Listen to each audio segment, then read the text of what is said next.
Europe issued ultimatum as £500 million black hole exposes terrifying open goal for Putin. Europe has been warned it needs to significantly ramp up defense spending to stop the possibility of Russia conquering big chunks of Europe. Vladimir Putin is continuing with Russia's destructive war in Ukraine, despite the country being battered by crippling economic sanctions from throughout Europe. Earlier this month, the EU hit Russia with a fourth package of sanctions aimed at blowing huge holes in the country's trade aspirations and shackling the business interests of certain individuals. In 2020, EU member states spent €198 billion, £164.5 billion, on defense. The most since records began in 2006 according to the most recent report from the European Defence Agency, EDA. But despite this rise on total defense expenditure, collaborative defense spending has continued to plummet.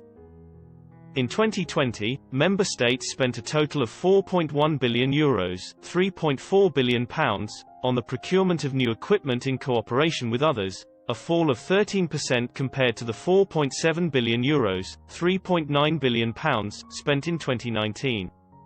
The UK expenditure on defence as a percentage of national GDP in 2020 was 2.3%, easily topping the NATO threshold of 2%. But Niall Gardiner, a foreign policy expert and former aide to Margaret Thatcher, has warned Putin could soon turn his attentions to large areas of Europe.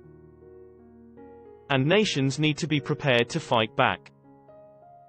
He told Express, if Russia gets away with what it is doing in Ukraine, it will next make a move against the Baltic states and potentially Poland too. The stakes are incredibly high. Europe has a big decision to make, to go down the road of appeasement or whether European governments are going to spend more on defense. The Russians could be looking to conquer big chunks of Europe and we have to stop them. The UK must lead on this and other European governments have to follow. We can't allow the Russians to impose their will on Europe. The safest option for Britain and our European allies is to spend more on defense, project strength and resolve and make the Russians back off. If we don't, what you see in Europe will happen in other parts of Europe. Mr. Gardiner has urged the UK government to double defence spending if the nation wants to continue leading from the front to stand up to future aggression from the likes of Russia and China.